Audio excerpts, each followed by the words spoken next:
So let's get the evening going here. Thank you for coming this evening.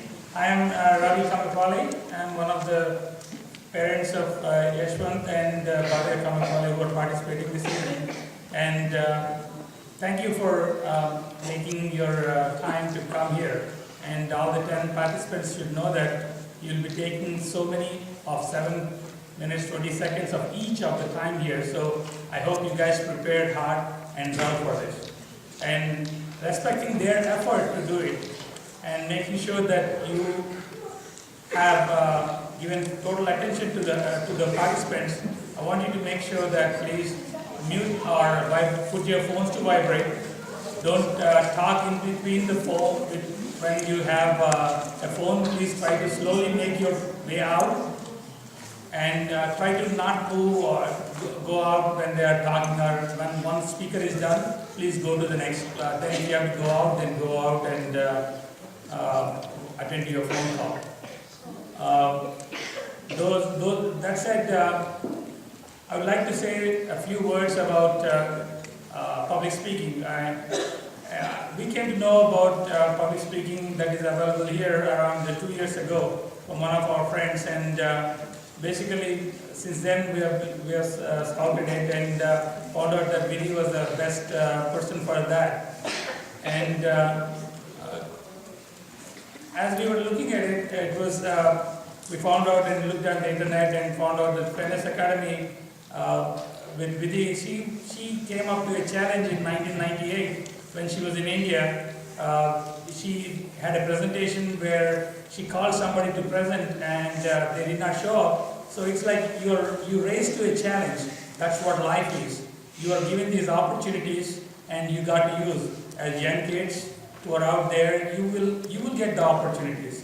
You need to see when one door closes, 10 windows open. So like that, I guess Vidhi took up the challenge and found out that she could make a difference. And then when she moved to US in 2002, this academy was for adults, and then kids were enrolled, and she has 2 or 3 good programs going for kids, including time management, public speaking, and using the teenagers' education to use how to use the time management and all.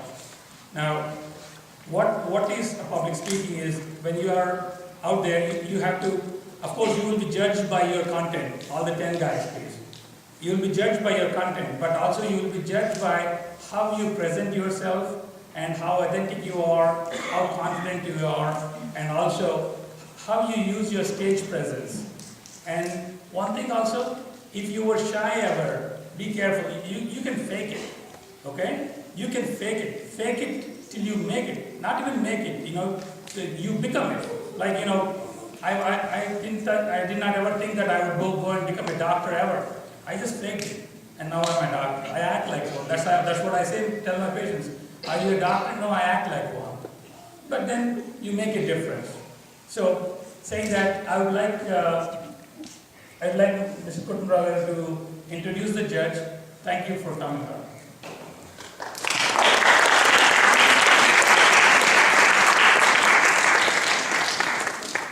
Ready for some fun? Yeah.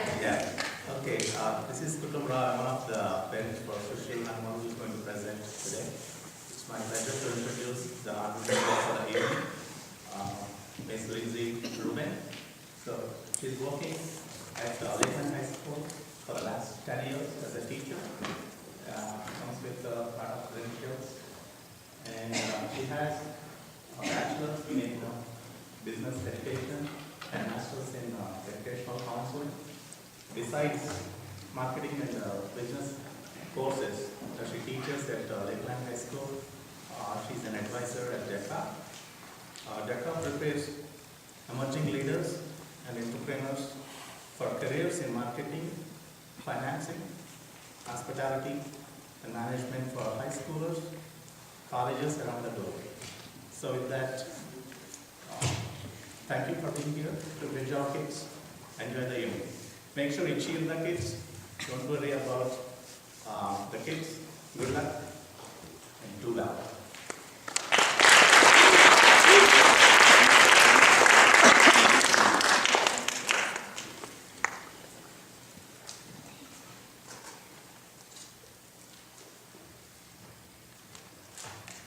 Good evening, ladies and gentlemen, and welcome to Finesse Academy's speech competition. My name is Shopi Shah, and I will be your MC tonight. Today, we will listen to 10 fabulous performers speaking about 10 equally fabulous personalities. These performers have worked hard to present to you these personalities. And therefore, I would like you to recognize these house rules. First, please turn off all your cell phones or put them on silent. We do not want to disrupt any of the performers. I'll give you a minute to do that.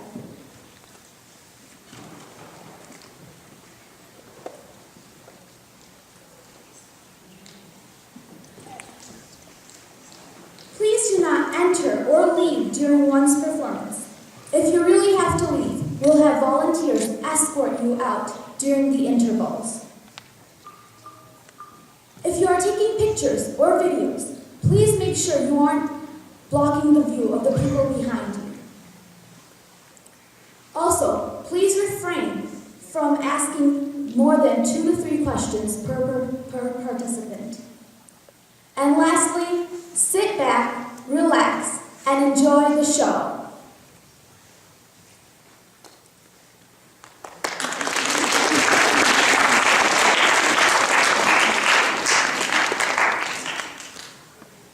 And now, let me introduce to you our very first performer for tonight.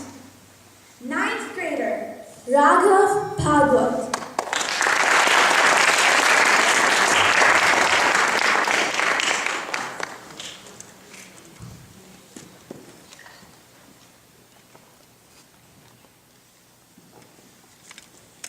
There's only one person in the world who can play the piano, play the violin, be top 20 in the same swimming, play soccer, basketball, and be a double advancement all at once. It isn't the person I'm going to be talking about today. It's me, Raghav Bhagwat, and today I'll be talking about a soccer player. In fact, one of the best soccer players there is right now. One of the best of all time. With countless soccer records and a record set for the most goals in one year, 91. The only person I could be talking about is Lionel Messi.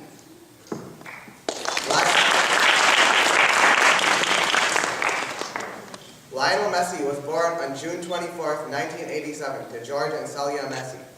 He had 2 older brothers, Rodrigo and Matias, and he started playing soccer with them at the age of 5.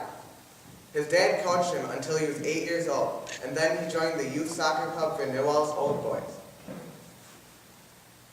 Looking at his education, Lionel Messi went through elementary school, middle school, and high school in Argentina, but he did not go to college since he was recruited by Barcelona. He knows how to speak Spanish and also a little English. Now let's look at his youth life. At a very young age, Lionel Messi was diagnosed with a growth hormone deficiency, which caused him to be smaller than most people his age. Although he had this disease, he still continued to be the best. His family was not able to afford the treatment, but when he joined the youth soccer club for Barcelona, they treated this disease. Finally, when he was 16 years old, he joined the actual Barcelona team. Now let me talk about the most important part of Lionel Messi, his work. Lionel Messi still plays in Barcelona FC, the best team in the Spanish Premier Division. They play in the UEFA Champions League, Spanish Super Cup, and many other soccer tournaments. Since he is from Argentina, Lionel Messi also plays on the Argentinian national team in the Olympics and in the World Cup.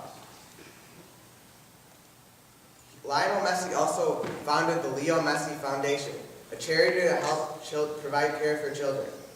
He once even donated 600,000 euros to a children's hospital in Argentina. Lionel Messi is currently married to Antonella Roccacuzzo and has a son named Thiago. Although he is such a good player, Lionel Messi has made mistakes before. A well-known example of this mistake was in the 2013 UEFA Champions League semi-final, where Barcelona ended up getting defeated 0-4 against Bayern Munich. Many people realized after this it was because of the countless mistakes that he made during the match. If he had made less mistakes, he would have had his chance to win his fourth UEFA Champions League final. Lionel Messi gets a lot of criticism for his mistakes, but he also gets criticism while getting compared to other great soccer players like Diego Maradona or Cristiano Ronaldo. When he gets compared to them, people point out his mistakes. And also, since he's starting to get older, his play is starting to get a little worse, so people are criticizing him for that also. Along with criticism, Lionel Messi also faces a lot of rejection. He gets rejected by his coaches, teammates, and by the fans. Sometimes if his play is not commendable, his coach may make him sit out and put in a substitute. Although he has had some bad parts of his career, Lionel Messi has a lot more outstanding achievement. His team Barcelona has won the league championship 6 times. And they have won the UEFA Champions League 3 times. Also, his international team, Argentina, has won the Olympics in 2008. And in all of those cases, Lionel Messi was the main player that caused this to happen. Lionel Messi has countless top goal scorer awards, but his main achievement is to be the top goal scorer in 1 year with 91 goals, beating the original record of 87.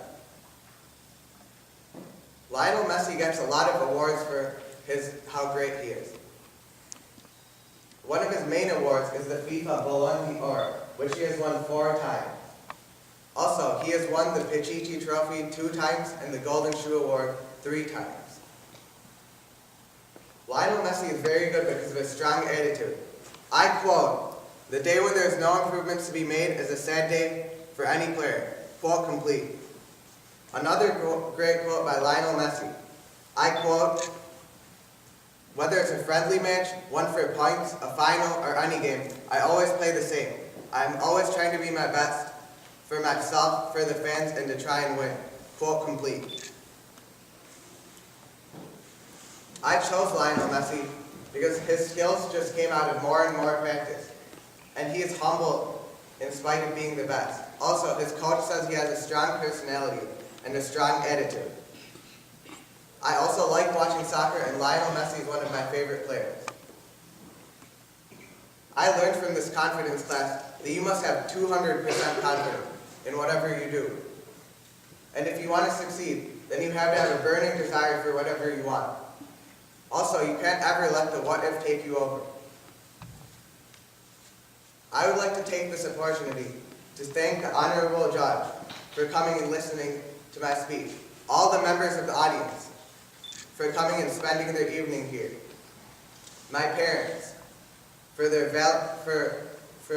support and letting me rehearse countless amounts of times with them, and finally, my coach, Mrs. Whitney, for her valuable guidance that will help me all my life.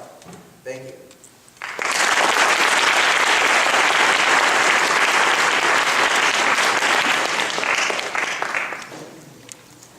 So Lionel is from Argentina, but he has Spanish citizenship.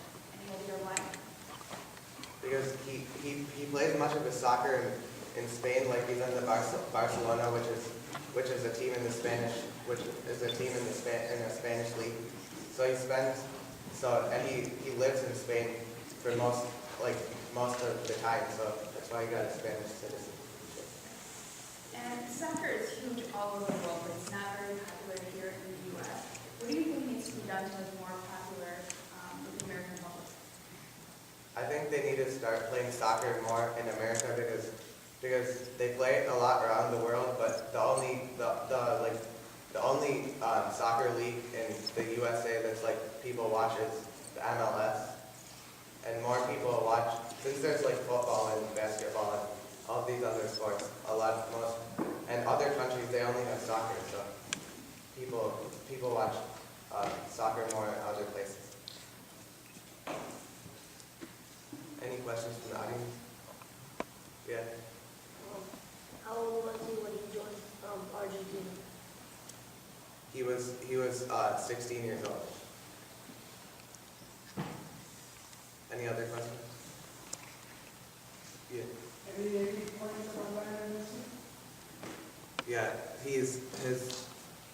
he used to be much better before, but now he's not as good since he's like getting older. He's like almost 30 years old now, so he's not as good as he used to be. Yeah. Where did he play his most recent match? He played probably it was probably in like a league match for Barcelona because this like the Spanish Premier League is going on right now, so he played a match like with Barcelona.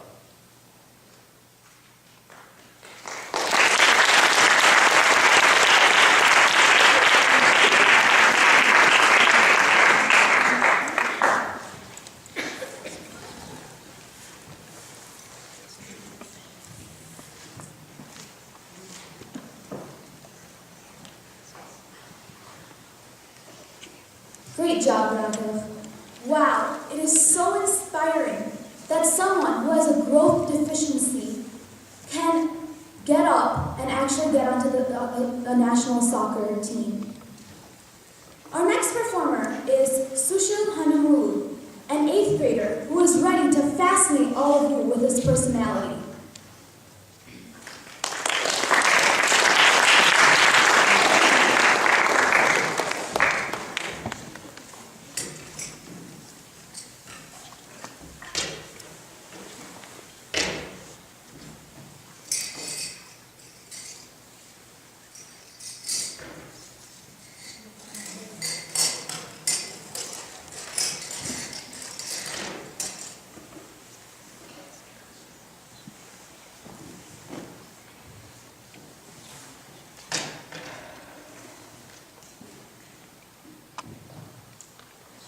Imagine 4 million people are watching you in the Wimbledon Championships.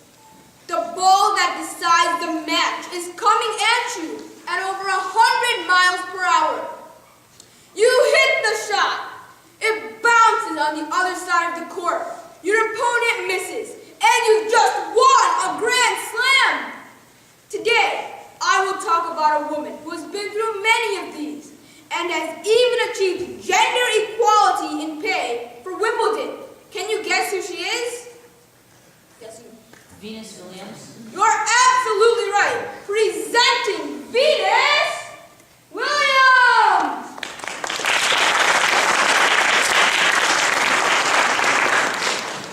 Good evening, everybody. My name is Sushil Hanumolu, an 8th grader at Detroit Country Day Middle School. Venus entered the pro ranks of the Women's Tennis Association when she was just 14 years old. Her attacking style and impressive physical attributes caught the attention of the tennis industry immediately.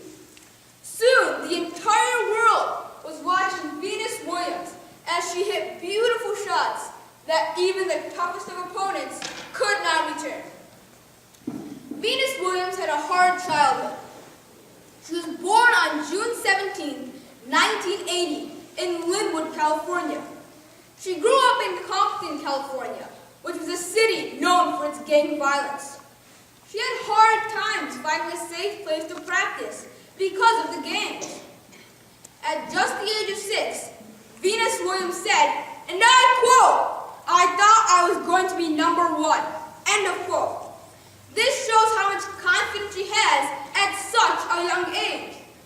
She even wore a bead necklace that said Venus number 1 to remind her of her aspiration. Regarding her education, Venus Williams went to a more demanding school, so her father made her limit her tennis to 2 hours a day, 3 times a week. Venus then attended Indiana University East. At the same time, in Venus Williams' youth life, she looked up to Billie Jean King because of the idea she had that all women and men tennis players should receive equal prize money irrespective of their gender. Now let's move on to Venus Williams' work. Venus Williams works hard for 4 hours every day. She goes to the gym, stretches, and works on her core by riding her bike, swimming, and sprinting. Sadly though, in the summer of 2011, Venus Williams got Sjogren's syndrome, an autoimmune disease, but she attacked it with her usual aggressive style.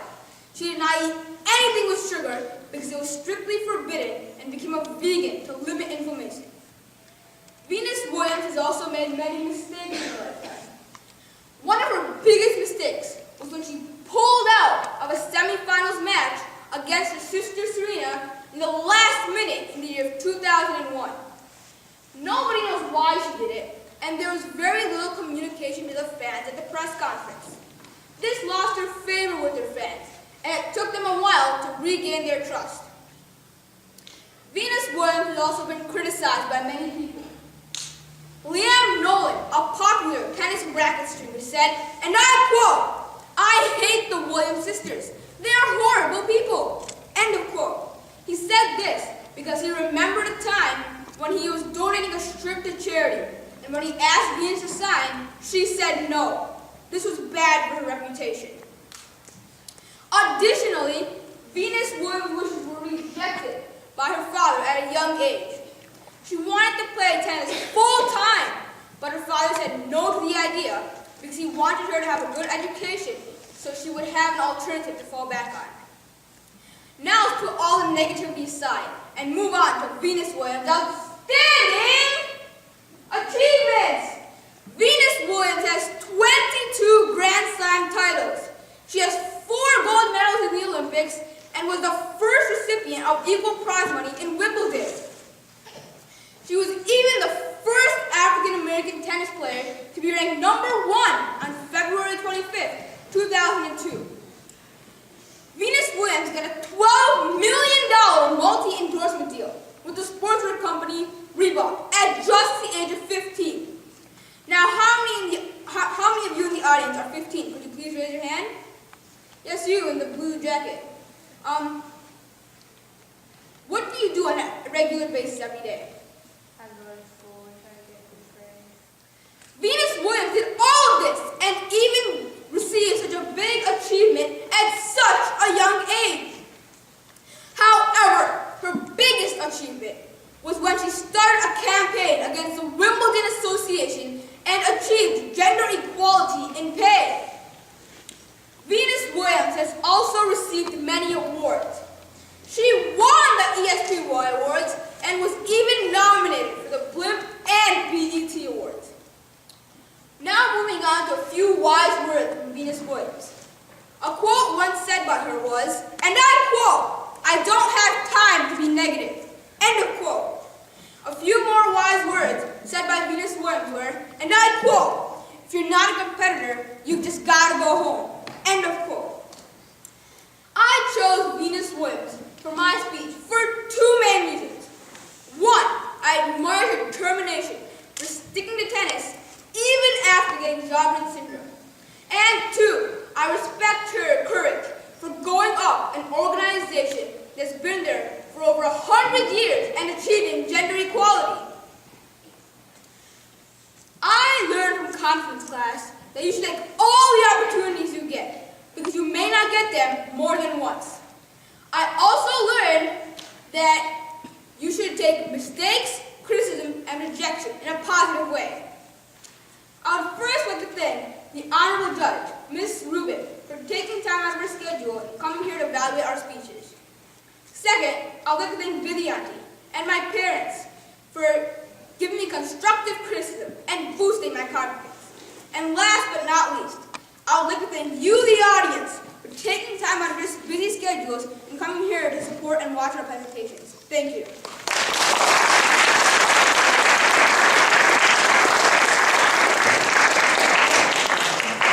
So, Venus is an athletic woman. What drew her to tennis rather than any other sport? Well, she didn't have many fields and courts in Compton because it was such a poor city then. So all there was were tennis courts, and she had 4 other sisters, and when 3 of them were older, they all started playing tennis, and they were coached by her father. So she followed in her footsteps, but she had the natural gift, so she became better than them. Alright, and then off the court, what did Venus do? You talked about her educational background. Did she do anything currently? Yeah, she does many charities. She gives money to the Elton John AIDS Foundation, Save the Music Foundation, the Heart Troop, and the Great Ormond Street Hospital, and she helps many people who don't have enough food or that are recovering in a hospital. Any questions in the audience? Do you play tennis? I play tennis. I'm taking tennis classes right now. I have it every Sunday, and I'm playing in school too. Yes. What are the names of her 4 sisters? I don't really know, but they were a big inspiration to her. Yes. Do you know why Venus Williams chose to go out in the competition with her sister? No, there wasn't very much communication to the fans, so I think it was like kind of secretive, or she was injured. Any other questions? Thank you.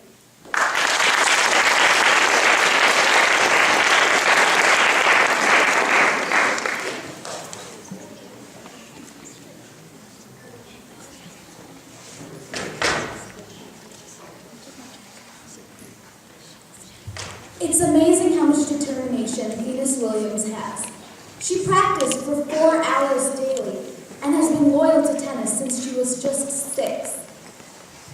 Our next performer will be Kirti Kurupati, an 8th grader who is ready to fascinate all of you.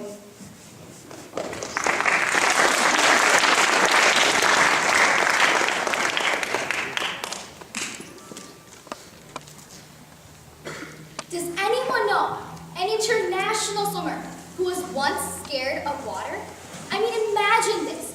Being scared of putting your face underwater and then being America's best swimmer, breaking so many records. This person is a competitive athletic swimmer. Now, I know all of you know who I'm talking about. Ladies and gentlemen, boys and girls, tonight, presenting you, the one and only, the Baltimore Bullet, Michael Phelps.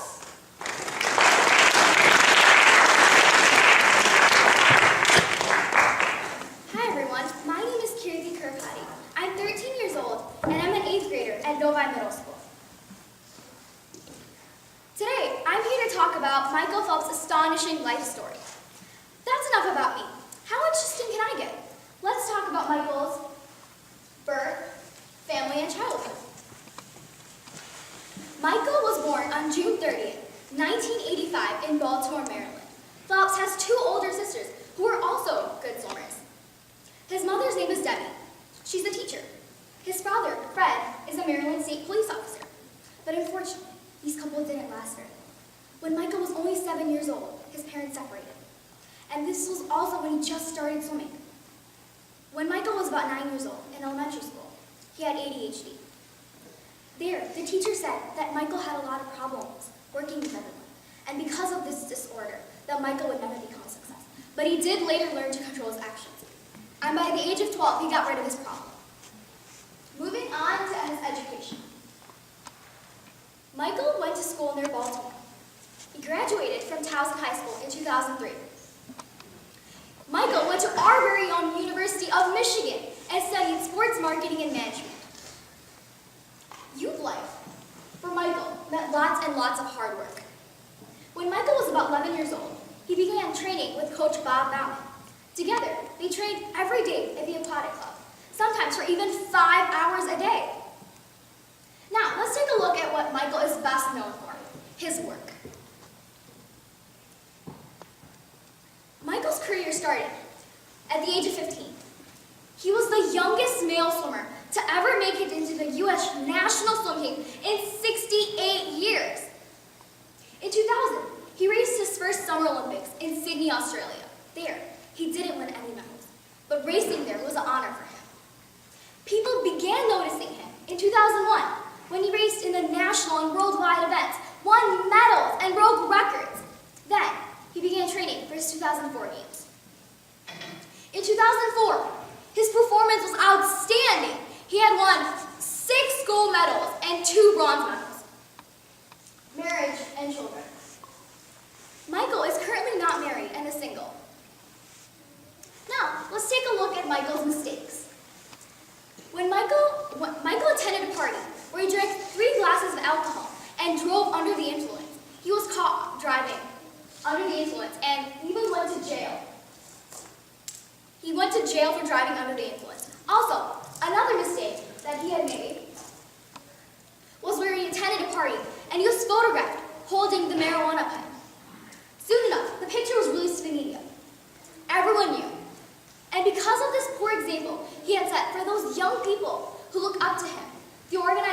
suspended him for 3 months. Michael accepted this because he believed he deserved it. Michael usually faced criticism by his elder teammates, and I quote, "I would get picked on, I would get frustrated, but it didn't do what they wanted, which I guess to make me quit." End of quote. Michael's teammates would always try to criticize him and put him down, but this never made Michael stop. It just made him more motivated. Can you believe that the great Michael Phelps even got rejected? Lord Coe, one of Grid's most famous athletes, rejected Michael Phelps as the greatest Olympian of all time despite his records. Also, Kellogg's has rejected Michael when they saw him holding the marijuana pipe. Now, don't you think it's getting a bit too negative in this room? How about we push all that negativity aside and move on to his outstanding achievements? The best thing that Michael is known for is in 2008, when he won his 8th gold medal in one Olympic Games. This was Michael's best achievement because he had beaten the world record holder, Mark Splitz, from 1972. He had beaten him by getting 1 extra medal. Some wise words that I would like to share from Michael are, and I quote by Michael, "You can't put a limit on anything. The more you dream, the farther you get." End of quote. And another set of words, and I quote by Michael, "If you want to be the best, you have to do things that other people aren't willing to do." End of quote. The reason why I chose Michael is because I love to swim, and I'm also on the swim team. When I hear his name, that itself inspires me. 3 qualities that I will take from him is number 1, his hard work. Number 2, his passion for his work. And number 3, his commitment to his work. The main thing that I've learned from this confidence class is to never shy away from something. If someone asks you to perform or show something, just doing it is building your confidence, no matter how bad it turns out. Trying is the first step, so just take the chance.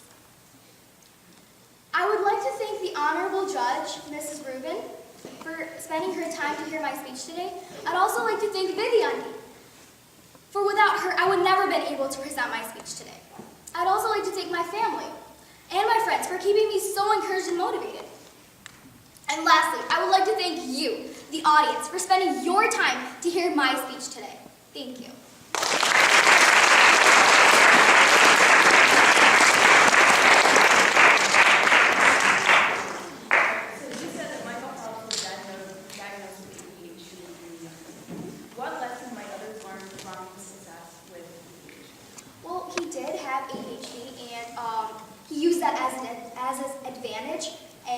He spent all the extra time instead of working on his school stuff and spent it on swimming. And what is the Michael Phelps Foundation and what purpose does it serve? Well, this is a good question. I'm actually really not sure, but since Michael is my hero now and forever, I will definitely research on this question and know more about it. I'm open to any questions from the audience. How did he turn his deficiency into the swimming habit? Well, actually, he had, because, he had this ADHD, it's like a disorder, and you can't concentrate on stuff, on his school stuff, so he spent all that energy, instead of working it on school, to his swimming. So he had extra energy than others. Anyone else? Did Michael ever play any other sport besides swimming? No, actually he started swimming and that's what he loved to do.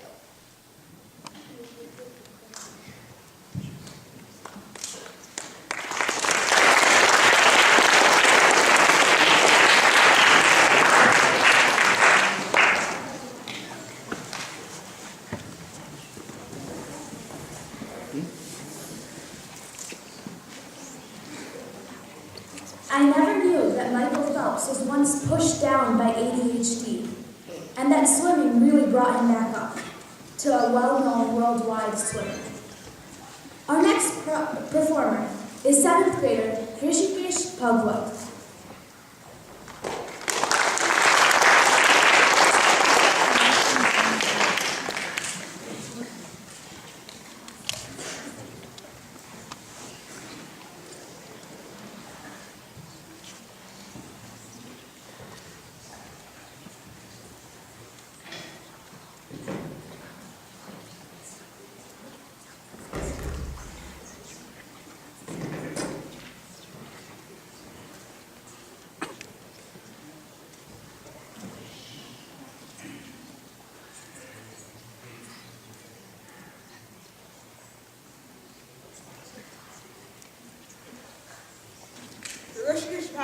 always been focused on two things, writing speeches and writing more speeches. When his classmates were pushing the first draft till the last day possible, he already had it set. And this is only when he's 12 years old. Imagine, 20 years from now, will he be writing speeches for the president? Or will he be the president? He's a rich poet, and he's taking the stage. Now coming to my personality. He's been called Lincredible, and the architect of Linsanity. I'm talking about, of course, the Asian American point guard who moved from anonymity to stardom in an instant. It's a remarkable journey, the ultimate underdog, and the rapid and inspirational rise of one of the most improved players to ever play basketball, Jeremy Lin.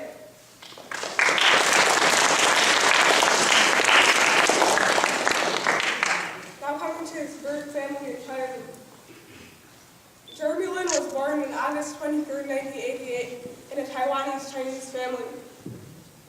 His parents are Ji Ming and Shirley Lin, and he had two brothers named Josh and Joseph. Now let's look at Jeremy Lin's education. He went to Jane Lathrop Stanford Middle School and attended Palo Alto High School in California. He had a 4.2 grade point average in high school, which meant that he consistently got straight A's. He also went to Harvard University after receiving no scholarships in basketball. Now let's look at Jeremy Lin's youth life. Jeremy Lin's father was hooked onto the sport of basketball after he came to America to finish his education at Purdue. He used to take Jeremy and his brothers to the local YMCA each night after they finished their homework to practice basketball. And now, work was a key part of Jeremy Lin's success. The main reason he got to such a high level of basketball was not only because he would never give up, but also because he kept on working and trying to get better. When Bill Holding, the Harvard assistant coach, watched Jeremy Lin play one day, he told him that he belonged to a Division III basketball program. Lin practiced even more than he usually did and played with so much more intensity the next week that he would be recruited back at Harvard. After being completely ignored in the 2010 NBA draft, Jeremy Lin temporarily played in the Dallas Mavericks summer league team and was finally offered a contract by the Golden State Warriors of the NBA. Jeremy Lin was a great basketball player, but he was also a human, which meant that he made mistakes. He averaged 6.5 turnovers per game when he started in the 2011-12 season. He's sometimes known as one of the most turnover-prone stars in NBA history. In two of the games during his greatest week, known as Linsanity, Jeremy Lin lost the ball 8 times. Like all other great athletes, Jeremy Lin received a lot of criticism. Jeremy Lin endured many racial slurs throughout his college years, and was also very skinny and weak. When he sent DVDs to colleges of his playing highlights in high school, nobody was interested. And he never, ever received a scholarship in basketball. Rejection was one of the things that almost made Jeremy Lin quit. He was completely ignored in the 2010 NBA draft, and no team even had him on his radar. Both him and his agent were devastated. Even when he came to the Golden State Warriors of the NBA, Jeremy Lin played at less than 40% of their games and averaged under 10 minutes a game. He shot under 75 balls in the whole season, while some of the best players in the team shot over 1,600 balls. Now, pushing all this negativity aside, now let's take a look at Jeremy Lin's outstanding achievements. He used to average 1.5 points per game before his breakout league known as Linsanity. during the 2011-12 season. During Insanity, Jeremy Lin averaged 24.6 points. He participated in the 2012 NBA Rising Stars Challenge, in which only the best players who have played under 3 years participate. During his rookie season with the Golden State Warriors, Jeremy Lin had the lowest salary an NBA player could possibly get, of $500,000. And now, currently, even years after Linsanity has died out, Jeremy Lin has a salary of $5 million. And I quote by Jeremy Lin, "I'm not playing to prove anything to anybody." Quote complete. And this other amazing quote by Jeremy Lin was said when he was talking about how he was rejected by all of the best colleges in basketball. And I quote, "Don't let other people tell you what you cannot do." Quote complete. I chose Jeremy Lin because he has always inspired me since Linsanity and has impacted lives everywhere through his faith, hard work, and humble beginnings. I learned from confidence class that I should not have 100% confidence, but 200% confidence in whatever we do. Also, we should have a burning desire to achieve our goals. And it's okay if defeat disappoints us, but it should never discourage us. I take this time to thank our honorable judge, Mrs. Rubin, for coming here to listen to my speech. All the members of the audience for coming here and supporting me. My parents for helping me rehearse countless number of times. And finally, my coach, Mrs. Biddy, for her valuable guidance. Thank you.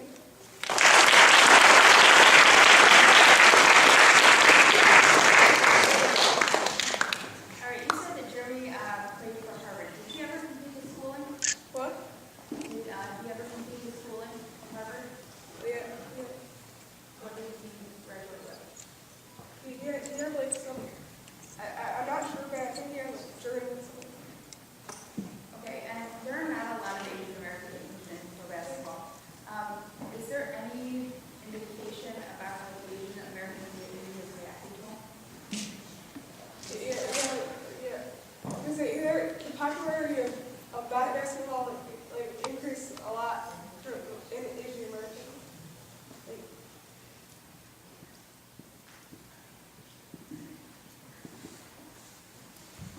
Very question. How tall is he? He's like he's 6'3". What characteristics about Jeremy Lin inspire you the most? Yeah, I was inspired by how he never gave up, even though he was such an unknown player before. When did his career start? His NBA career started in 2010 with the Golden State Warriors.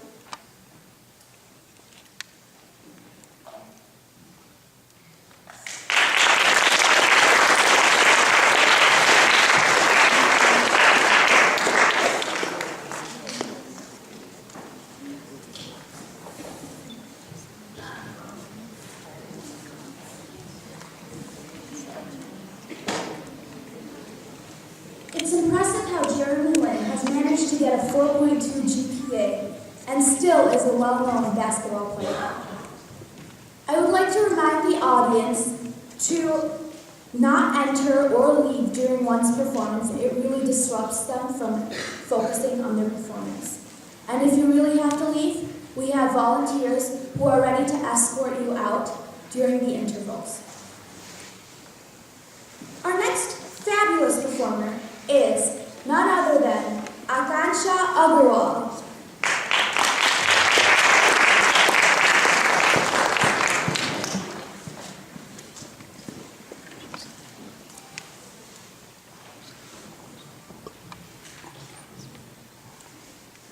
Hello everyone, I'm Akansha Agarwal.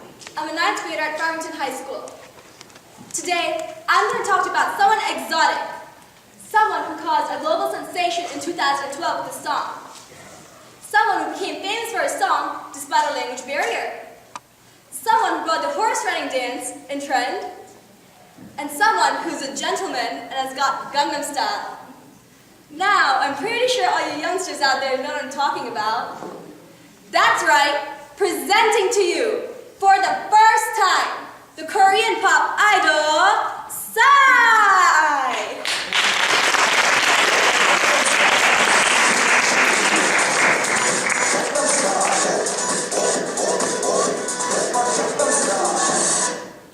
For you Psy fans out there, did you know Psy is a stage name while his real name is Park Jun-sang? Psy was born on December 31st of 1977 in South Korea's Gangnam district. His dad, Park Won-ho, owns ZI Corporation, which is a semiconductor company.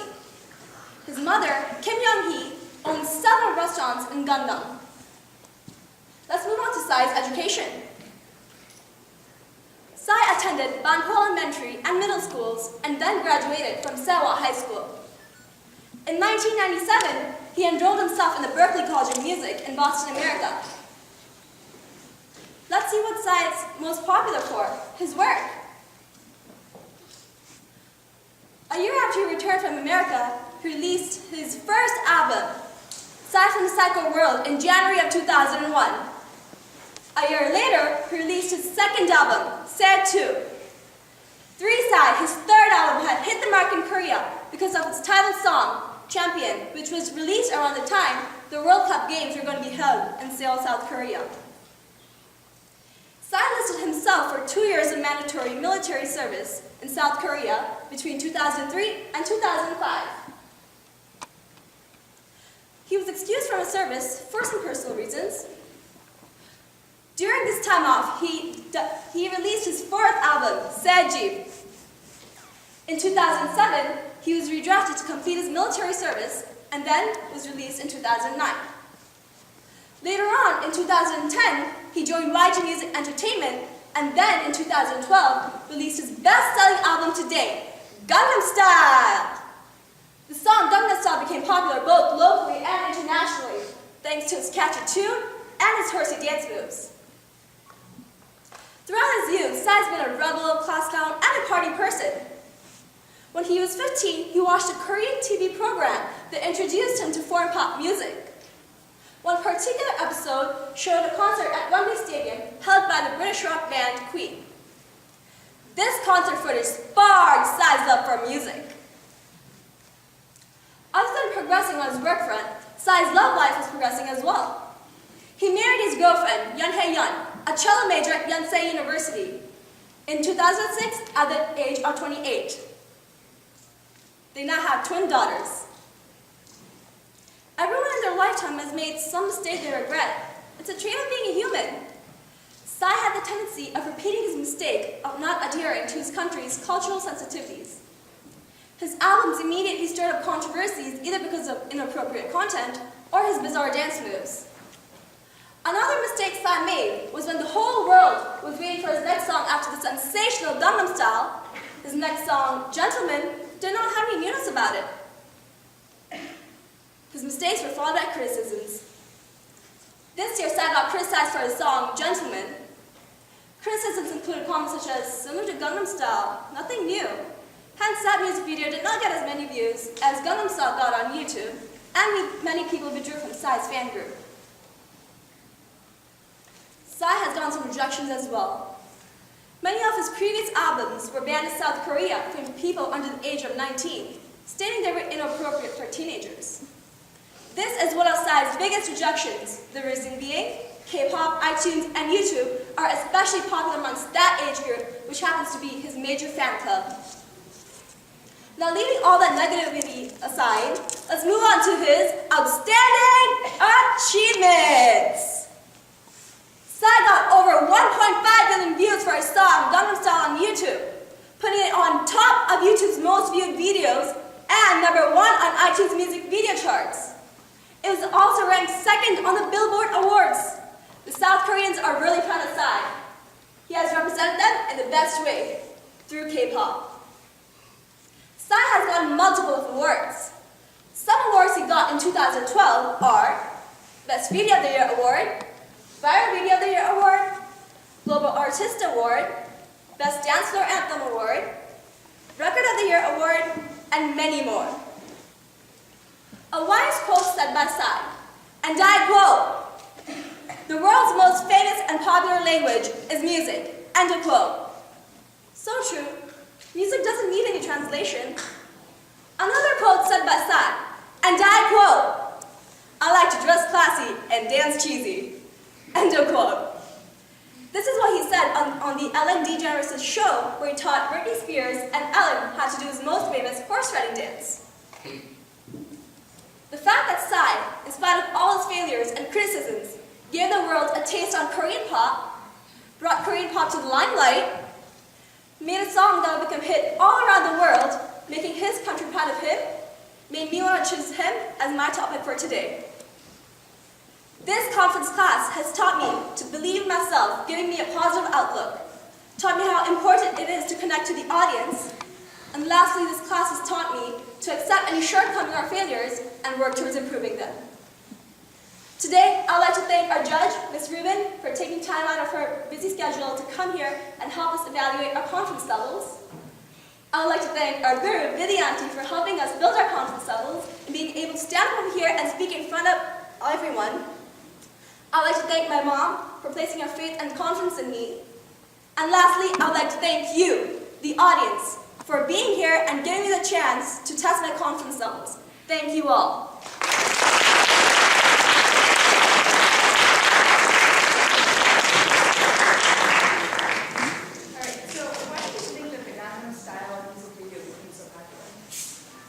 Because of the beats, the steps he uses in the song, they're pretty cool.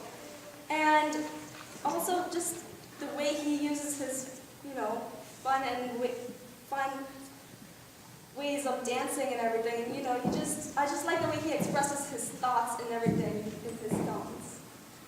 And you mentioned how he's been cited for inappropriate behavior. Do you think he has toned down his music at all, or do you still think it's considered inappropriate? Well, it is the 21st century, and I think everyone should have the freedom of speech, so I'm fine with him to is there tonight. Any questions from the audience? Yes? Does he have any siblings? No, he doesn't. Any other questions? So how much money did he earn with this song? How famous, money? Thank you. I will research that and I'll let you know somehow, but thank you. Yeah, I'm not sure. Yes, you. You were talking about his girlfriend. Was she the one in the music video? No.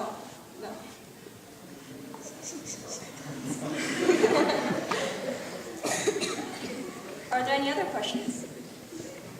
Yes. Was there any anti-American attitudes in his singing? Yes, he has made, apparently when he was in, I think it was in 2001, he had made an anti-American song, but later on he did apologize for it.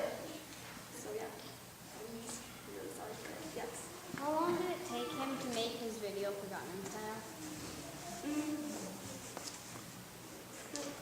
Probably, I'm not sure. I'm not sure for that. Yes.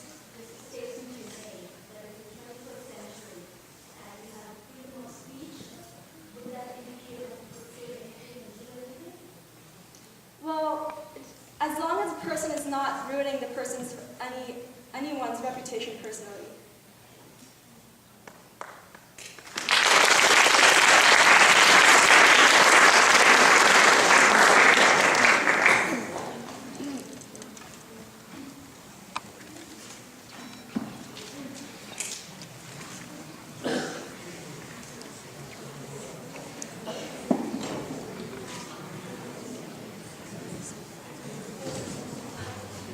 It's amazing how Psy has made his love for music known worldwide and has expressed his love despite the criticism he has gotten. I would like to remind the audience to refrain from asking more than 2 to 3 questions per performer. Our next fabulous performer is the one and only Yashwan Kamapalli.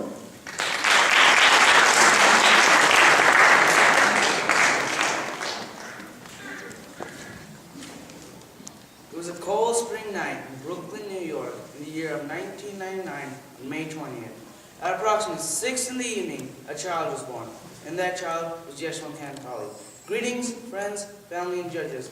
I'm here today to talk about the most famous running back that played on our home team, the Detroit Lions. I present to you all the superb running back of his time, Barry Sanders.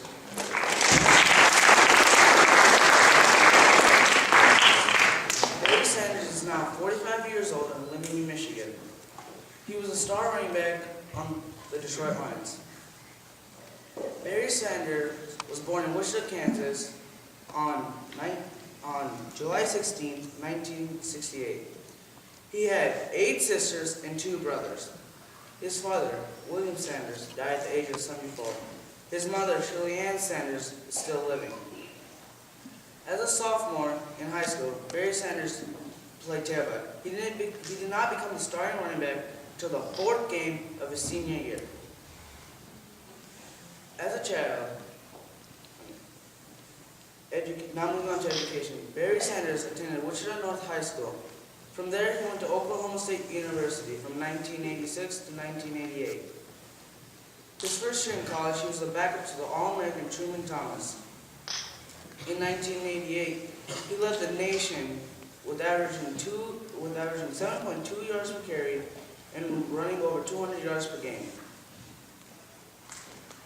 Now moving on to Barry Sanders' viewpoint. Barry Sanders, as a child, was down many times throughout his life because of 2 existing conditions: heart murmurs and his small size. He overcame those obstacles and became one of the best running backs we know him as today. Barry Sanders was drafted by the Detroit Lions in 1989 in the 1st round pick. He wore the jersey number 20, which was worn after the great Lem Barney and Billy Simmons. Again, there were concerns about his size, but he made those concerns unfounded because he was able to break free and score a lot of touchdowns. Barry Sanders was far too quick for defenders to hit with arm tackles, so his consistent pace. Barry Sanders had 4 kids. 3 of the kids belonged to Lauren Sanders, a reporter at WDIV. One of his kids is in college, and the other 3 are in middle school and elementary school. Sanders was criticized many times throughout his life because of his small size. Even though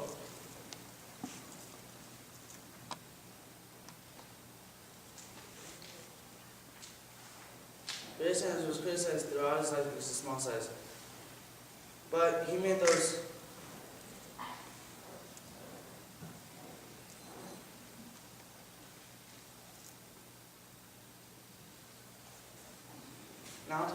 Now let's move on to Barry Sanders' mistakes. Barry Sanders did not make a lot of mistakes. He made some simple mistakes.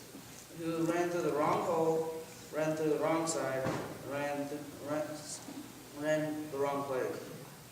Barry Sanders was overlooked by many college recruiters because of his small size. He was finally accepted by Oklahoma State University because of his talent, not because of his size. Now let's put all this aside and let's talk about this man's outstanding achievements. Barry Sanders had 3 major achievements. 2 were during his college career, and one was after his pro life.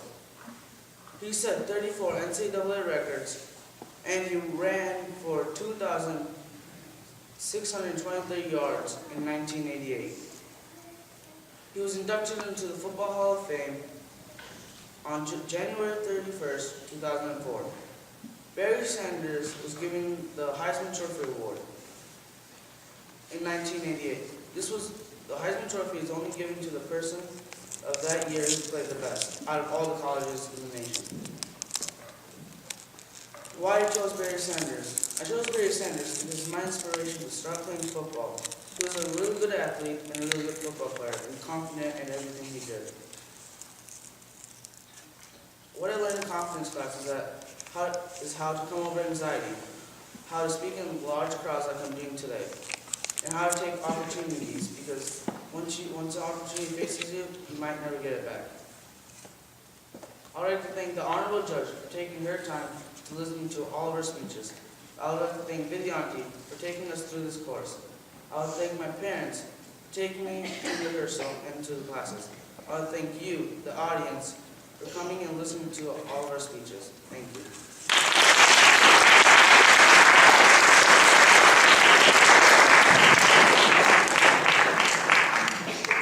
So Barry Sanders was just about 1,500 yards short of the NFL all-time rusher. Why do you think he chose to retire so young? Well, he faced a lot of criticism and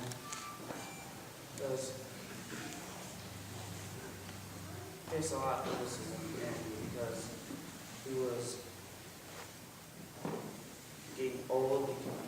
Usually, well, players retire after they're like 40. And then some athletes who retire get really involved in charity work. We never hear much about Barry Sanders. Do you know what he's doing now? Oh, well, all I know is that he lives in Michigan, that he just stays at home since he's retired. He just stays at home and like watches his kids and all that. Any questions from you? Do you know the NFL season? Football season? Were his parents wealthy because he had so many siblings? They're really well.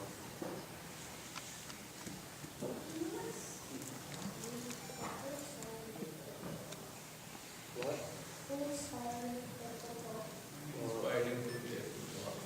I really don't know the question to that. I'll research it and get back to you. We would like to refrain from asking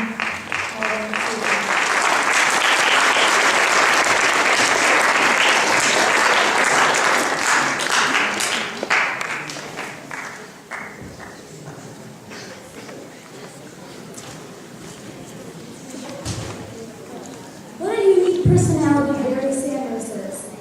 He ran an average of 200 yards per game in high school. Our next outstanding performer is 7th grader Santosh Purpati.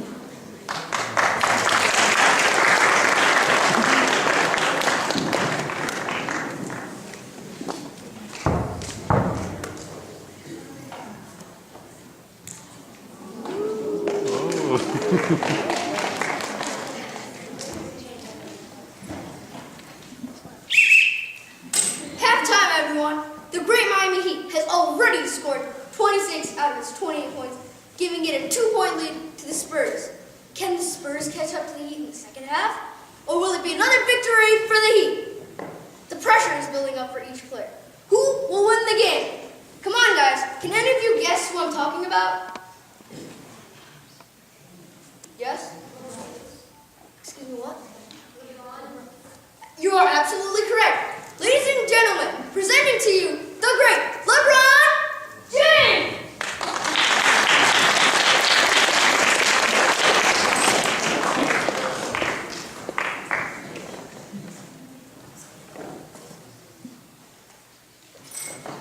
Hi everyone, my name is Santosh Tripathi. I'm a 7th grader at Novi Middle School. I have 2 awesome parents and a great sister that is an 8th grader. Enough about me. Now let's take a look at LeBron James' lifestyle, starting with his first family and childhood. This mighty hero was born on December 30, 1984, to his mother, Gloria James. Gloria was only 16 and still in high school when LeBron was born. She named him LeBron Raymond James. LeBron's grandmother, Freda, died with a heart attack on the day LeBron got his first court basketball set. He was only 3. He started dunking the ball, but later realized the family tended. He didn't even know his father. I mean, can you imagine not even knowing your father? Eddie Jackson was a father's figure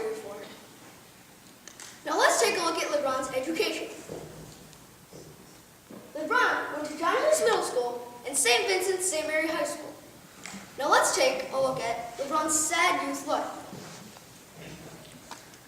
Playing on a rundown basketball court, getting picked on every day, always seeing drugs being sold on the streets. It was a hard life for LeBron. With no place to go, LeBron was on the streets with his mom. They stayed with friends and families, moving about 10 to 12 times in 3 years. Some of LeBron's best friends include Lily McGee, Sheehan Cotton, and Drew Joyce III, known as Little Drew. LeBron played basketball for his high school. Their team ranked #1 in the nation. LeBron also played football for his high school. He was talented. Now let's take a look at what LeBron is most famous for, his work. LeBron signed a $13 million contract with the Cleveland Cavaliers from 2003 to 2010. The summer of 2010, LeBron joined the Miami Heat. He's currently the Heat's small forward / power forward, #6. Currently, LeBron practices for about 5 hours a day and shoots more than 800 hoops a day. LeBron is currently married to Savannah Brinson. He has 2 children. Their names are LeBron James Jr. and Bryce Maximus James. Now let's take a look at LeBron's mistakes. One of the mistakes LeBron made was when he was little. When he was little, he broke his finger playing football, which made it hard for him to play basketball. His mother made him stop playing football for a while so his finger could heal. Another big mistake LeBron made was violating the rules of the OHSAA. The rule was that any high school athlete cannot accept a gift of more than $100 from anyone except their family. But one day, LeBron just walked in a store when the store clerk offered him 2 jerseys with the price of $845. The OHSAA soon came to know this, and LeBron couldn't play basketball for the rest of the season. His team was doing poorly without him. So LeBron took this case to court, and the court justice said the punishment was too severe. So LeBron was back on the court. Now let's take a look at LeBron's criticism. LeBron's been criticized a lot. Even now someone is probably criticizing him. But the most he was criticized was when he took the decision of joining the Miami Heat. Everyone criticized him because everyone wanted him to join the Chicago Bulls. Even Michael Jordan criticized LeBron James. Can you imagine being criticized by your own role model? LeBron has also been criticized when he was little. When he was little, he'd go to the gym every day, shoot hoops, play pickup games, get criticized by older kids, and even beat them. He was once even caught by the principal of his middle school when LeBron skipped classes to play basketball with 8th graders during their lunchtime. Now let's take a look at LeBron's rejections. A time when LeBron and his team was rejected was when their former coach, Keith Damrod, rejected their team to go coach a college basketball team. Another time LeBron was rejected was when LeBron and his friends decided to go to Butch High School. But Drew Joyce III rejected because he knew the coach at Butch High School wouldn't let him play basketball there because he was too short. Now let's take all this negativity and push it aside and take a look at this man's outstanding achievements. One of the biggest achievements LeBron James has are establishing the LeBron James Family Foundation. It was a place where kids who were orphans or had single mothers would be sheltered. LeBron was also the youngest NBA player to score 50 points per game and 15,000 points in his NBA career. He was also the youngest NBA player to score a triple-double. Now let's take a look at his awards. Some of the awards LeBron has are NBA Rookie of the Year, 2003 to 2004, Most Valuable Player from 2009 to 2010. He was awarded the bronze medal when he took part in the Olympics in Athens, Greece in 2004. He was also awarded the gold medal when he took part in the 2008 Olympics in Beijing, China. Some wise words by LeBron James, and I quote, "I am confident in my ability." And in this quote, he's basically saying that in whatever you do, you have to be confident in yourself. Another set of wise words, and I quote, "I like criticism. It makes you strong." End of quote. In this quote, he's saying that you should never ignore criticism, because all it does is critiques you and you can know what you did wrong and you can improve the next time. LeBron James is because he's an NBA superstar and he's been through a lot of things and I can relate to some of them. I'd like to thank the Honorable Judge, Ms. Lindsay Rubin, for taking her time and evaluating my speech. Second, I'd like to thank Vivian, for without her, I doubt I'd be able to stand on this platform here today. Third, I'd like to thank my family and friends who have helped me rehearse my speech over and over again. Last, I'd like to thank all of you who have taken the time here to come and listen to my speech, in which you could have been in your house taking a nice warm nap. Thank you.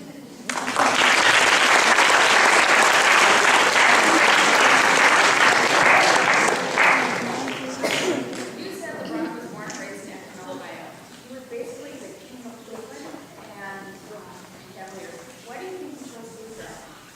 Well, the real reason he wanted to leave with the Cleveland Cavaliers, he knew that they weren't that good of a team, even though they won some championships. And he wanted to join the Miami Heat because he wanted to play with D. Wade and Chris Bosh so he could go for the big win. So, yeah. And a result of that, you went from being one of the most admired players to one of the most disliked players. What factors led to the loss of respect? Well, really, why most people don't like him anymore is because they just criticize him that he left his home team and went to another one. Any questions from the audience? Yes? Did he have any siblings? No, he was a single child.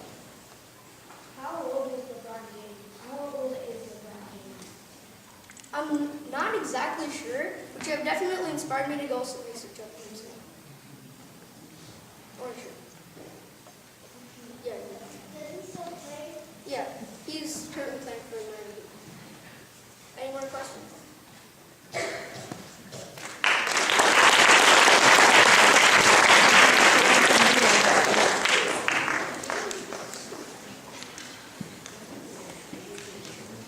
It's incredible how despite living on the streets and not knowing his father, LeBron was very loyal to basketball since he was just 3.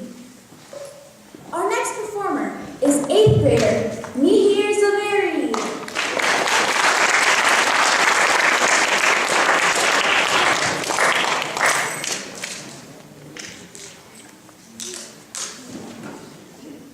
On November 19, 2000, a boy was born to a loving mother as a belated birthday present.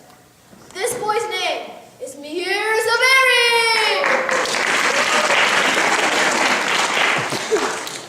Hello everyone. I will be talking to you today about the main character in the book and movie, The Blind Side. Can anyone tell me who this is? Yes? Yes, you are correct. This man's name is Michael Orr!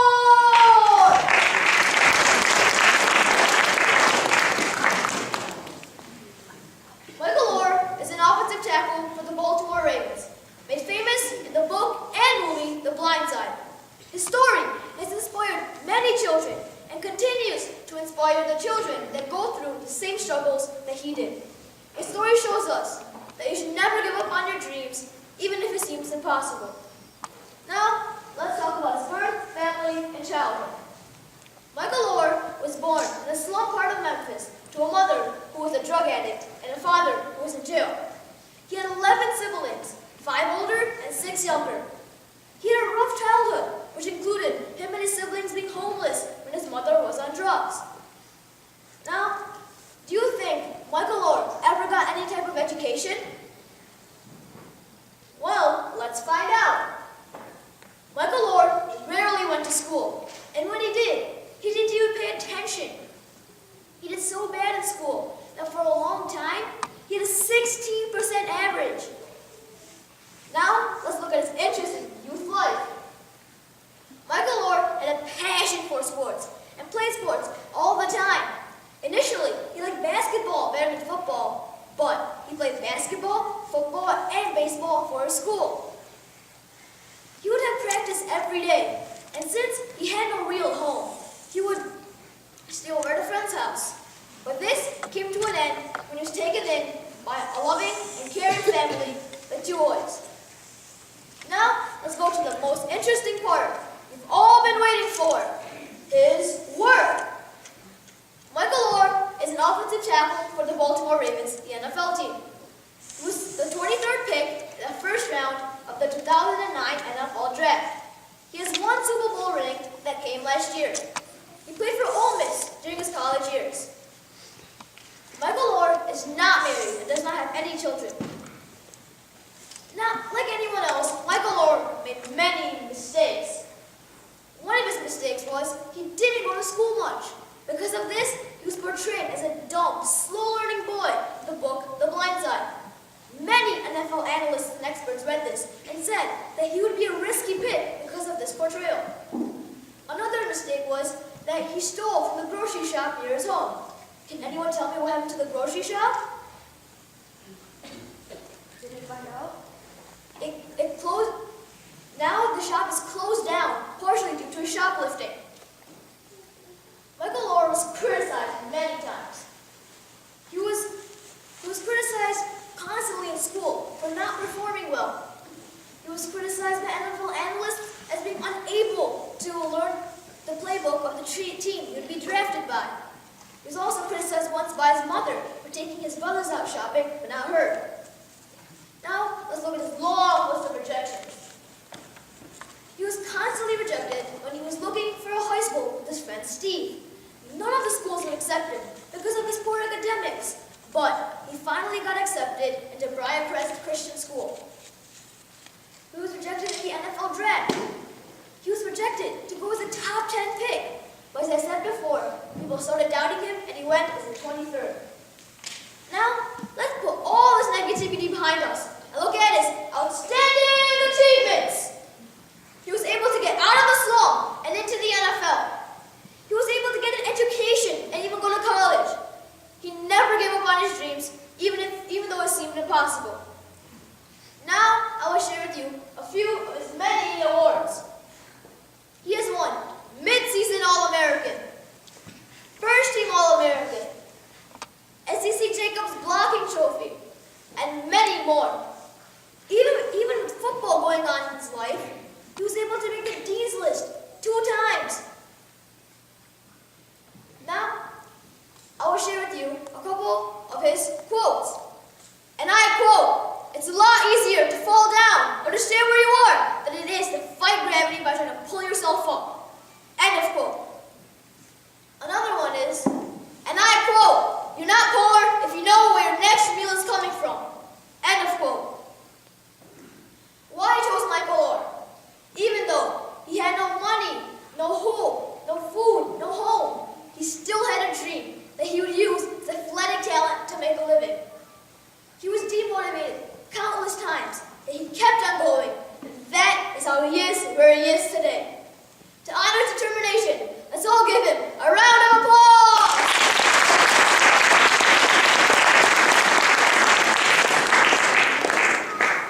What I learned in confidence class, I learned that goals are necessary to advance in life, just like with Michael Orr. Otherwise, who knows what would have happened to him? I also learned that procrastination never helps. Yes, you might be getting your work done, but quality will decrease and stress will increase.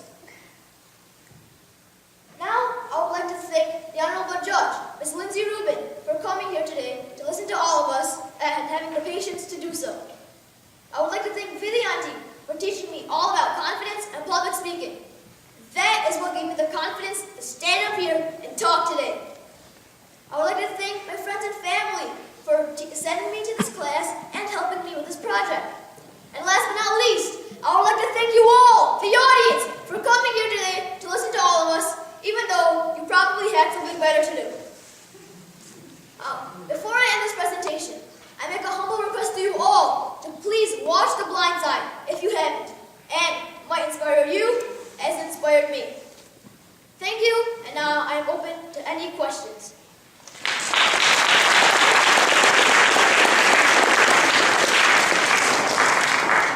You said that Michael's mother was addicted to drugs and his father was frequently in prison.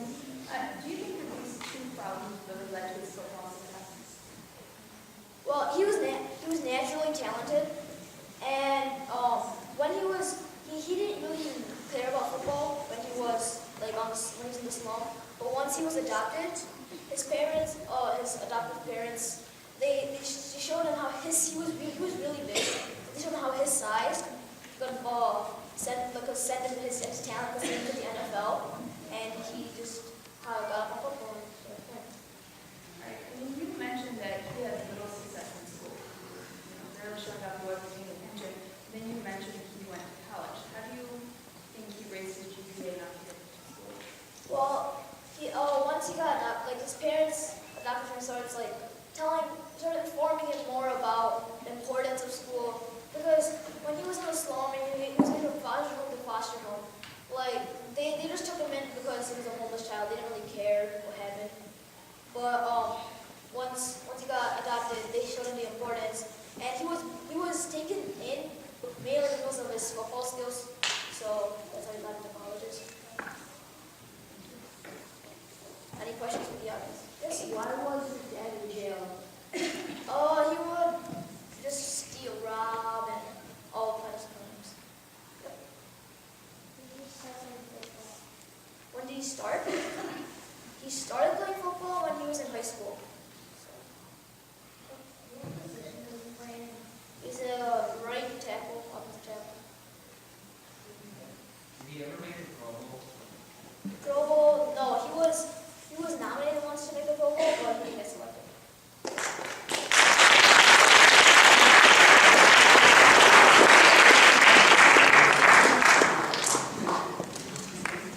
Wow, with a drunk mother and a dad who was in jail, Michael has inspired many people to the extent that they made a book and a movie about him. Our next performer is none other than Negna Demi.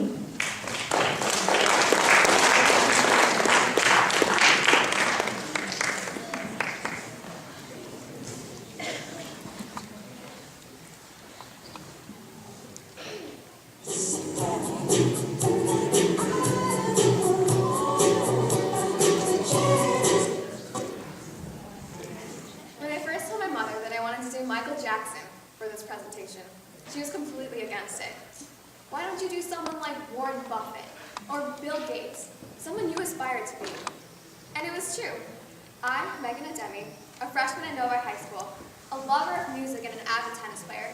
Do want to be someone like Warren Buffett or Bill Gates. So why Michael Jackson? He was, and still is, nothing short of a legend. A singer, songwriter, dancer, businessman, and philanthropist. He is recognized as the greatest entertainer of all time by the Guinness Book of World Records, as well as the most awarded recording artist in the history of popular music. Let's dive into where this all started. Michael Jackson was born August 29, 1958, in Gary, Indiana. He was the seventh child out of 9 to his parents, Joseph and Catherine Jackson. Both of them had a strong love of music. The Jacksons lived in a small 2-bedroom house in rural Gary. But Michael Jackson was a child prodigy. When he was just 5 years old, he became the lead singer of the Jackson 5, who proceeded to sell top-selling hits. Joe Jackson was strict and disciplinary, and was perhaps not always the best role model for Michael Jackson. Michael often admitted to being lonely and craved a normal childhood. But this dramatic upbringing led him to his great success in his amazing work. In 1978, Michael Jackson, with the help of Quincy Jones, produced the album Off the Wall, which sold 20 million copies and was the first ever solo album to produce 4 top 10 hits. But his next album, Thriller, became and it still is the best-selling album of all time, U.S. and worldwide. The New York Times said, in the world of Michael Jackson, there is him and everyone else. People were mesmerized by his music, and when he unleashed the moonwalk, the audience was in awe. Jackson co-wrote the charity single, We Are the World, which sold millions of worth to help the poor in U.S. and Africa. It was one of his greatest contributions to society. But even through his brilliant work, his family life was not so great. Jackson had 2 marriages, both of which ended in divorce. He married Lisa Marie Presley, the daughter of Elvis Presley, and Debbie Rowe, with whom he had 3 children. And even the legend himself has made many mistakes. As he grew more and more famous, he slowly spiraled into the path of controversy and eccentricity. He made rash decisions like buying 2,500-acre estate in Netherlands, and was involved in several scandals, which caused him to lie low and make few public appearances. He made many mistakes, which caused him to have much more criticism. In 1986, Jackson was diagnosed with vitiligo, a skin disease that caused his skin to appear very pale. Critics accused him of attempting to look like a Caucasian person. They accused him for undergoing several plastic surgeries, all of which Jackson denied. But it was not the criticism or the mistakes, but the rejection that did not allow him to go much farther. When Michael Jackson wanted to pursue a solo career, his brother and father rejected the idea. It was Michael who made the Jackson 5 so popular. So when he left, their popularity greatly decreased. And when Michael Jackson opted for a more unique, individual style of music, his producer rejected the idea. On his own, he proceeded to make top-selling hits. If he had allowed the rejection from his family and his producer to stand in the way of what he knew he could achieve, he would not be the king of pop music today. After lying low for several years, Michael Jackson opted for a 50-concert tour in London. His loyal fans bought tickets within hours. Despite the controversy, they still wanted to see the legend perform. But the tickets would never take place. As of June 2009, the legend was pronounced dead at 50. I would like to take a moment to tell my audience to please sign this pledge to never take drugs, because if it were not for drugs, the legend we know would still be alive today, entertaining us with his music. But even after his death, his achievements and awards will not be forgotten. His album Thriller is the best-selling album of all time in the US and worldwide. His other records, including Bad and Off the Wall, are among the world's best-selling. He was one of the few people to be inducted in the Rock and Roll Hall of Fame twice, not once but twice, and is the only dancer from rock and pop music to be inducted into the Dancer Hall of Fame. He was recognized for supporting 39 charities and supported millions of dollars worth to go to the poor and improve the community. He is the most awarded recording artist in the history of popular music. Michael Jackson has 13 Grammy Awards as well as a Grammy Lifetime Achievement Award, 26 American Music Awards, has 13 #1 singles, and has sold over 400 million albums worldwide. But it is not the achievements or the awards, but the words of Michael Jackson that show his true character. And I quote, "If you enter the world knowing you are loved, and leave the world knowing the same, then everything that happens in between can be forgotten." End of quote. From Michael Jackson, I learned to live your life to the maximum potential. I learned that being famous does not always lead to a happy life. And to do anything in life, you must fight for it with every breath you take. From confidence class, I learned to never second-guess myself and put maximum effort into everything that I do. Michael Jackson once said, and I quote, "In a world filled with hate, you must still dare to hope. In a world filled with anger, you must still dare to comfort. In a world filled with despair, you must still dare to believe. And in a world filled with distrust, you must still dare to dream." End of quote. And those are the wise words of a true legend, the king of pop, Michael Jackson. I'd like to take a moment to thank the honorable judge for coming and listening to all of us speak. I'd like to thank my dearest family and my mentor, Vinny Auntie, for getting me to this point. But I would like to thank you, the audience, for allowing the words and memory of such a great person to be passed on and not forgotten. Thank you.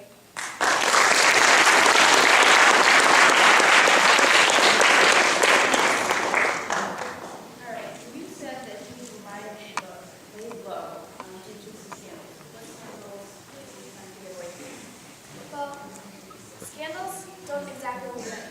actually did something wrong. He was accused of child molestation after he had several children over, but he was never proved and therefore never guilty. And then you stated that he was inducted into the Rock and Roll Hall of Fame twice, Yeah, he was inducted the first time for being part of the Jackson 5, which because they broke several racial barriers to get to where they were, and twice for his work as a solo artist. Are there any questions from the audience? What was the last song he did? Well, the last song he wrote, his last album was History. I don't know exactly the last song itself because albums are produced as mass with several songs, but that was his last album. Any other questions? Do you know his sibling name? Yeah, he had 9 siblings. I know the ones that were in his band were Jermaine, Randy, and Tito, and he did have a younger sister, Janet Jackson, who was an artist herself and sold many records and has many songs. What was that white milk they were talking about? White milk? Yeah, that he died of. White milk? He died of an overdose. Which is why I would encourage What was the all. drug? I don't know the specifics of the drug, but I would still encourage my audience to never take drugs because he did die of an overdose. It was propofol. Thank you. I didn't know that. Thank you.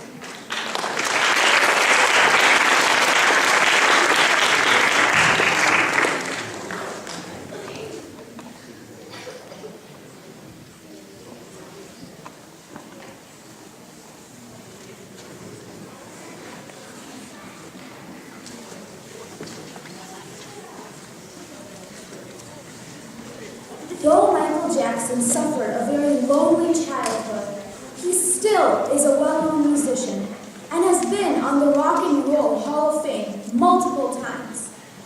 And now, I would like to introduce to you our final performer, the one and only 8th grader, Bhavya Kamakali.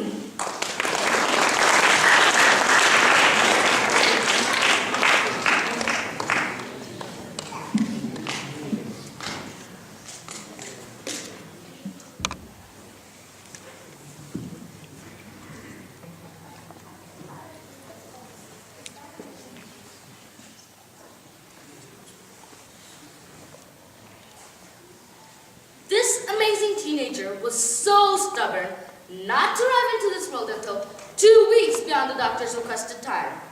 The doctors wanted this baby to arrive before the due date, April 14th, but the infant came on the due date.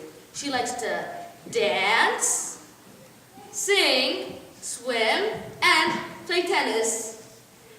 Can anyone guess who this teenager could be now? Yeah, the one and only Bhavya Kamapali. Good evening, everyone. It's my pleasure and honor to speak in front of you this evening. This song I'm about to sing was written and sang by the personality I'm going to talk about today.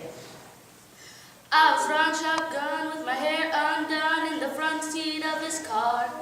He's got a one-hand feel on the steering wheel, the other on my heart. To look around, turn the stereo down and says, baby, something wrong. I say nothing, I was just thinking how we don't have a song. And he says, our song is slam screen doors, sneaking out late, tapping on your window. When we're on the phone and you talk real slow, 'cause it's late and your mama doesn't know. Our song is the way you laugh.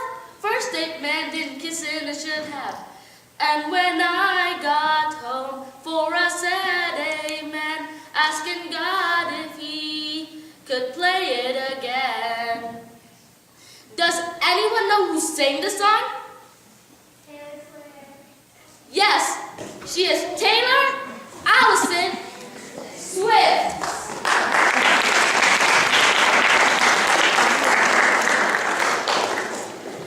Gathering information from the songs Taylor Allison Swift has written, one can identify some of her personality traits.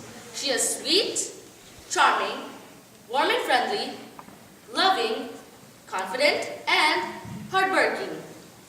Now let's go back to where it all began, at her birth, family, and childhood. Taylor Swift was born December 13, 1989 to Scott and Nelia Swift in Reading, Pennsylvania. At the age of 5, she started singing. At the age of 11, she commenced writing her own songs and learned to play the guitar. Also, when she was 11, she visited Nashville, Tennessee, and ended up settling there at the age of 14 with her family. Now let's move on to her education. School at Wyoming Area Senior High School wasn't easy for Taylor because people envied her and they bullied her. When she moved to Nashville, she went to Hendersonville High School. Eventually, she quit high school and was homeschooled because she wanted flexibility with her parents' schedule. She graduated in July 2008. Now let's move on to her youth life. Taylor has a younger brother named Austin. During her leisure time, she would listen to music, especially Disney tunes. Listening to country music was another favorite pastime.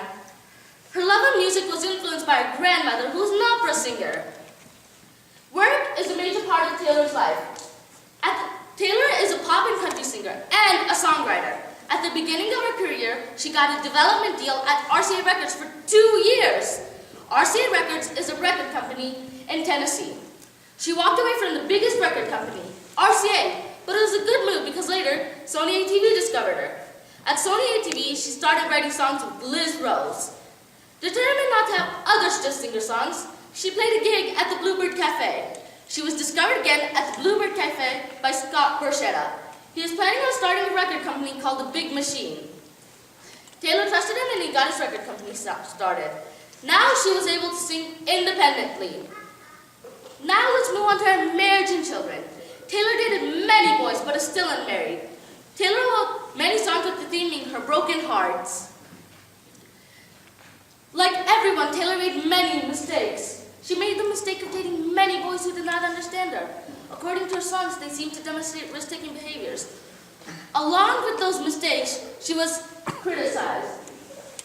She was criticized by her classmates in Wyoming High School because she liked country music. Her honesty and open way about her life has brought her criticism.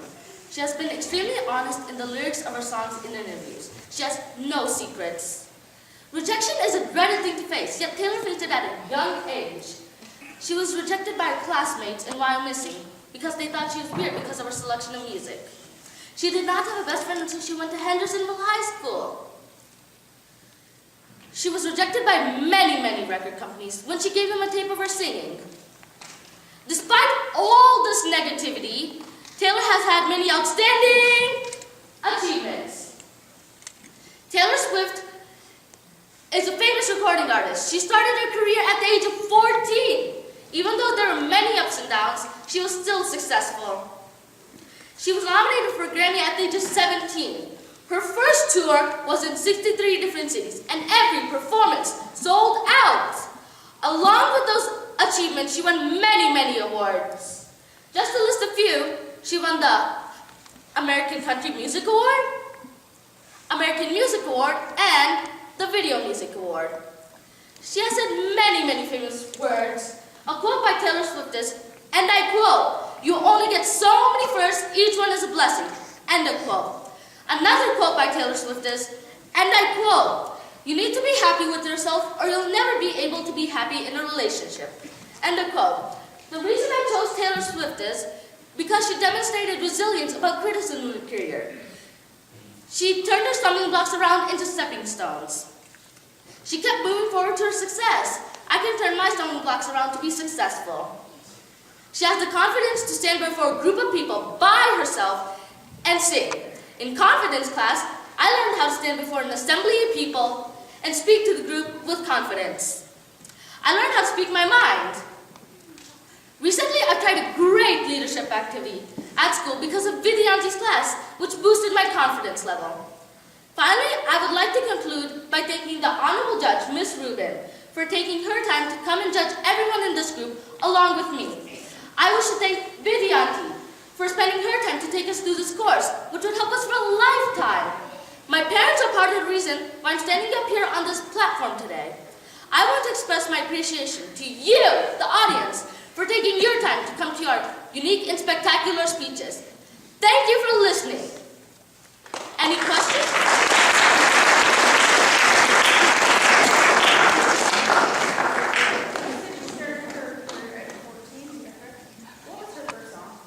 Her first song was Tim McGraw. And then Taylor Swift is a good role model for young women? Well, for some women, she might not be because, like, she mostly writes songs about breakups or relationships. But then for some other people, they actually might want to be like her, like, because she's a good singer and a songwriter. So yeah, I think she would be actually a good role model.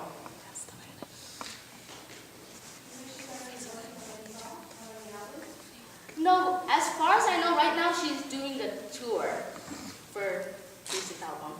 When you said RCA gave her a record label, but why did she walk away from that? Well, because she got a development deal at RCA Records, and a development deal is like when they're not sure if they should sign you to make a real album. So she walked away from it because she already had a development deal for 1 year, but she did not want to have another year of like